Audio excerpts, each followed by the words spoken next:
Anonymous have just revealed that the TSA is quietly rolling out facial recognition technology to 400 US companies.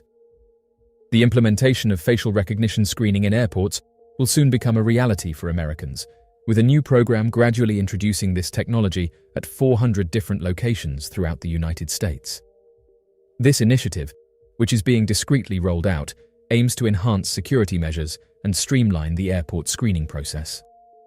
The Transportation Security Administration is currently in the initial phases of incorporating automated facial recognition technology into its existing systems, which are designed to authenticate travelers' identification documents. The enhancement being introduced, purportedly designed to collect only essential data, will cross-reference the individual's facial features with their official identification, flight particulars, and security clearance. This facial recognition technology is currently operational at 25 different airports across the region. This advanced system not only verifies the traveler's identity efficiently, but also validates their flight details and security clearance status seamlessly. Anonymous pointed out that one of the most significant disadvantages of facial recognition technology is its potential to infringe upon individual privacy rights. These new facial recognition systems are capable of capturing and analyzing biometric data, including facial features and characteristics, without individuals' consent or knowledge. And this raises concerns about unauthorized surveillance, tracking, and profiling of individuals' movements and activities. In a society where privacy is increasingly valued, the indiscriminate use of facial recognition technology by governments, law enforcement agencies, and private companies has sparked controversy and legal challenges. Anonymous argue that facial recognition poses a threat to civil liberties and democratic principles, undermining individuals' rights to privacy, autonomy, and freedom of expression. Facial recognition technology also poses security risks and vulnerabilities that could be exploited by malicious actors. The collection and storage of biometric data in centralized databases create potential targets for hackers and cybercriminals seeking to access sensitive information or manipulate facial recognition systems for illicit purposes. The Transportation Security Administration promotes this initiative as a means to enhance the efficacy and productivity of security measures. In contrast, some officials within the US government view it as laying the groundwork for the establishment of a pervasive national surveillance system. The Transportation Security Administration representative shared with news outlets that the introduction of facial recognition technology has significantly boosted the efficiency and effectiveness of security protocols. Furthermore, the spokesperson emphasized that this innovative technology not only enhances security measures, but also elevates the overall passenger experience. The individual emphasized that the technological advancement offers a substantial boost in security measures, particularly considering the critical role of identity verification in ensuring robust transportation security. The Transportation Security Administration has refrained from disclosing the specific airports slated to receive facial recognition screening as a security measure. The initiative drew the interest of legislators back in February of the previous year, when the Transportation Security Administration commenced the implementation of facial recognition technology in specific airports across the United States. This strategic move by the TSA aimed to enhance security measures and streamline passenger processing procedures. Senator Edward Markey of Massachusetts emphasized the importance of ensuring that passengers are not put in a position where they have to compromise either their safety or their privacy while traveling, particularly in light of the TSA's recent implementation. The TSA initiative serves as a foundational step towards a potential scenario where a comprehensive nationwide surveillance system could be established.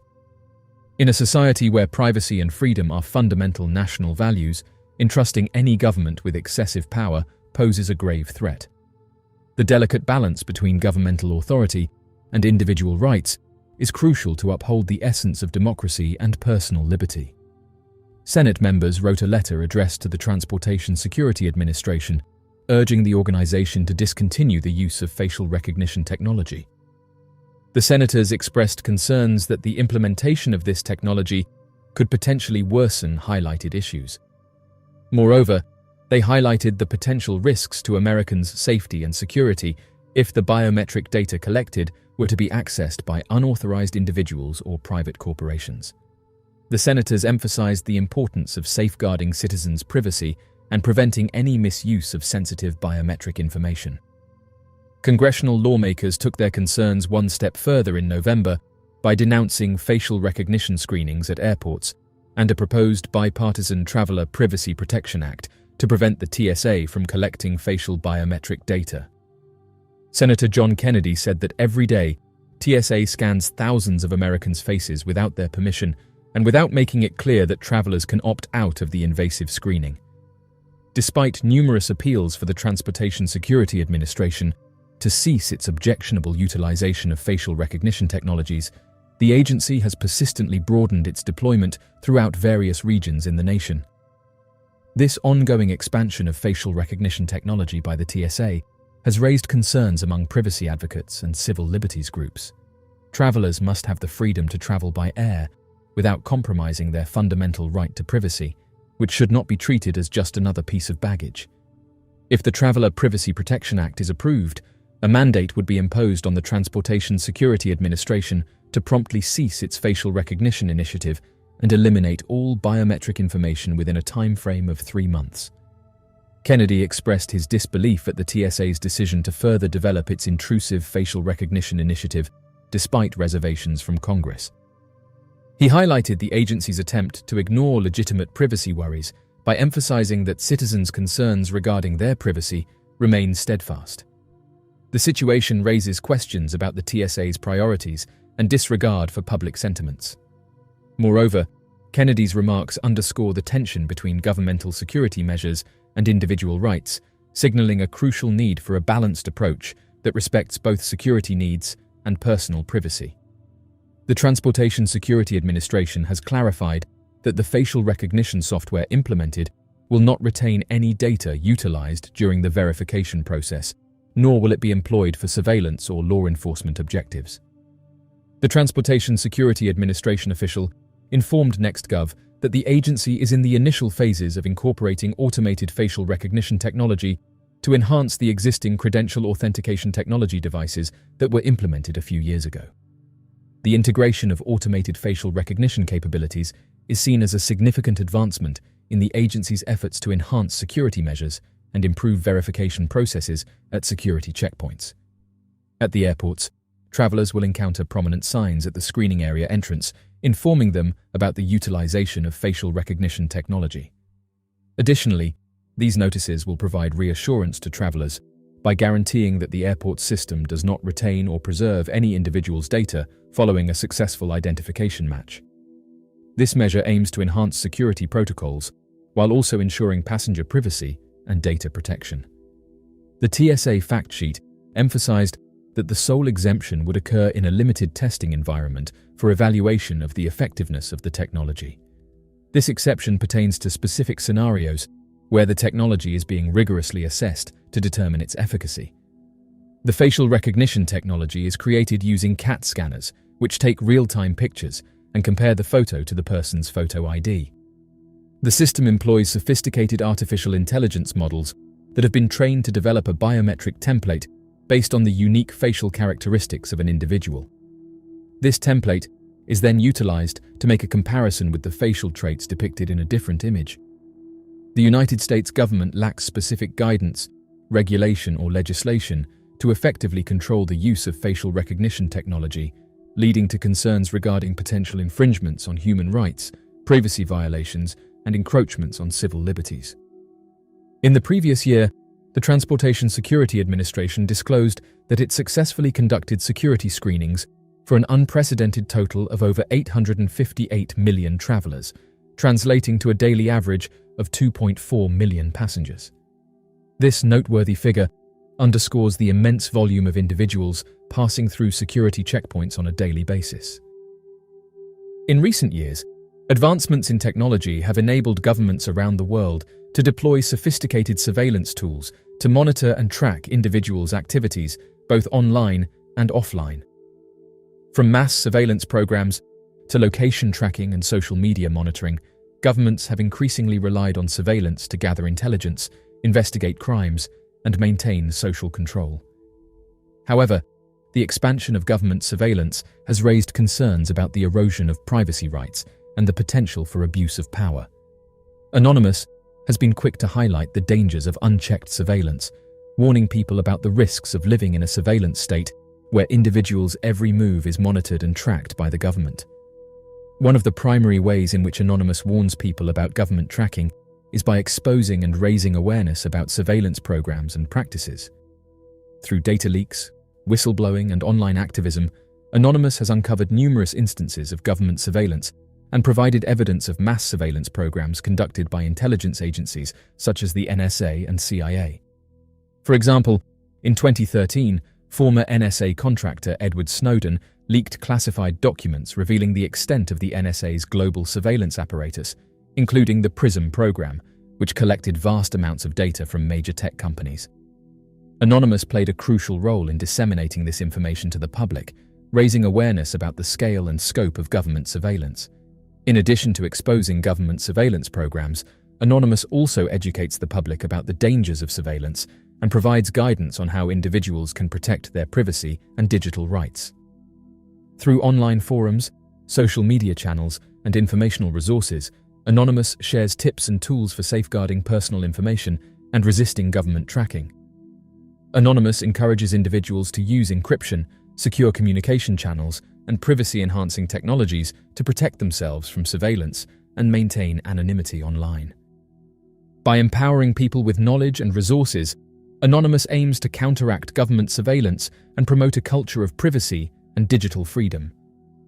Another way in which Anonymous warns people about government tracking is by challenging government overreach and advocating for legal and policy reforms to protect privacy rights. Anonymous organizes protests, petitions, and campaigns to raise awareness about surveillance issues and pressure governments to enact meaningful reforms. Anonymous calls for increased transparency, accountability, and oversight of government surveillance programs, as well as stricter limits on the collection and use of personal data. By holding governments accountable for their surveillance practices, Anonymous seeks to protect individuals' rights to privacy and freedom of expression in the digital age. As of right now, Anonymous plays a crucial role in warning people about government surveillance and tracking of individuals. Through exposing surveillance programs, educating the public, and challenging government overreach, Anonymous raises awareness about the dangers of unchecked surveillance and advocates for privacy rights and digital freedom. Following a series of incidents involving the downing of unidentified objects in Alaska, the Yukon, and Lake Huron in February, a secret memo was presented to Canadian Prime Minister Justin Trudeau, outlining the Canadian government's response to the Yukon incident on February 11th. The memo also mentioned that the US Air Force was in the process of full exploitation of the object shot down over Alaska's waters on February 10th, although it did not provide further details on the nature of this intelligence exploitation. Moreover, a few days later, reports surfaced indicating that the search for the wreckage of the downed object had been called off by the United States. The exact purpose and extent of the intelligence exploitation remain uncertain. The memorandum for the Prime Minister, which was obtained by the Canadian CTV news outlet from a source who filed a Freedom of Information Act request, has shed light on a significant incident involving an unidentified object over the Yukon. This memo, which has been independently verified by the news organization, provides crucial details regarding the handling of unidentified aerial phenomena by the North American Aerospace Defense Command. The North American Aerospace Defense Command employs a systematic approach to track and monitor all detected objects that cannot be immediately identified. Through a sequential numbering system, these objects are meticulously documented to ensure thorough analysis. The majority of these objects, upon further investigation, are found to be harmless and fail to meet the criteria for higher-level reporting or engagement. However, the memo highlights a particular unidentified object, referred to as UAP-23, denoting it as the 23rd unidentified radar track, recorded by the North American Aerospace Defense Command over North America during that specific time frame. It is noteworthy that this particular object, classified as a UAP, raised significant concerns as it was eventually intercepted and shot down. This in-depth disclosure not only emphasizes the rigorous tracking protocols implemented by the North American Aerospace Defense Command, but also underscores the unique nature of UAP-23 that warranted increased attention and decisive action. The comprehensive nature of this memo affords a detailed understanding of the incident, enabling a more enriched perspective on the complexities surrounding unidentified objects in our airspace. According to the memo, the US Air Force F-22 Raptor shot down an unidentified object on February 11th. The memo further states that the specific function, method of propulsion, or any association with a nation-state of this unidentified object remains unverified. Additionally, there is no information available regarding whether this object poses an armed threat or possesses intelligence collection capabilities. According to the memo, the Canadian Air Force was taking charge of the aviation search operation in an attempt to locate the crashed object. However, given the limited information available, there was a pessimistic outlook regarding the chances of actually finding it. The Canadian Air Force was fully dedicated to this search mission, utilizing their expertise and resources in an extensive effort to find out what these mysterious objects were. The memo highlighted a concerning issue regarding the possibility of indigenous hunters stumbling upon the object while on their deer hunt. It further provided an explanation that, although Canadian Air Force CF-18 Hornets had been deployed to intercept the object, the F-22s were deemed to be in a more advantageous position, considering factors such as time, space, and the diminishing daylight. The memo aimed to address the potential risk posed by the object's presence. In a comprehensive and neutral manner, the Canadian official Janice Charette, who at the time served as the powerful clerk of the Privy Council, sent a memo to Prime Minister Trudeau and his National Security Advisor, Jody Thomas. The Privy Council acts as a centralised hub that guides the country's public service and offers impartial assistance to the Prime Minister and Cabinet in making policy decisions. This council plays a crucial role in providing non-partisan support to the highest levels of government, ensuring that policy decisions are well-informed and carefully considered. The memo, which was dispatched by Charette, serves as an important communication tool to provide essential information and recommendations to the recipients. Charette expressed doubts regarding the nature of the object, specifically questioning whether it posed an armed threat or possessed the ability to gather intelligence. These concerns arose 3 days after the Canadian authorities and media provided descriptions of the object. During the press conference held on February 11th, it was highlighted that Canadian Defence Minister Anita Anand described the unidentified object as a small, cylindrical object, which was actually smaller in size compared to the Chinese spy balloon that was intercepted off the coast of South Carolina on February 4th. It is worth noting that this mysterious object was flying at an altitude of 40,000 feet when it was taken down. Anand's statement brought attention to the peculiar characteristics and circumstances surrounding the incident, prompting further investigation and analysis of the object's origins and purpose. One of the primary reasons governments withhold information about unidentified objects is the concern for national security. When unidentified objects enter airspace or airspace restrictions, it raises questions about potential security threats. Governments fear that disclosing sensitive information about these incidents could inadvertently reveal their defense capabilities, radar systems, or response protocols to potential adversaries. Moreover, admitting a lack of control or understanding of unidentified object encounters could undermine public confidence in national security institutions. Consequently, governments may choose to classify related information to maintain the appearance of competence and control over their airspace. These sightings often involve the observation of advanced and unconventional aerial phenomena. The fear of foreign technological advancements or espionage can lead governments to keep information classified. If these sightings involve experimental aircraft or drones from rival nations, governments may wish to keep such encounters discreet to prevent technological secrets from falling into the wrong hands. Releasing information about potentially revolutionary technologies could also lead to increased competition and a race to replicate these advancements. Governments may thus opt for secrecy to retain their technological edge,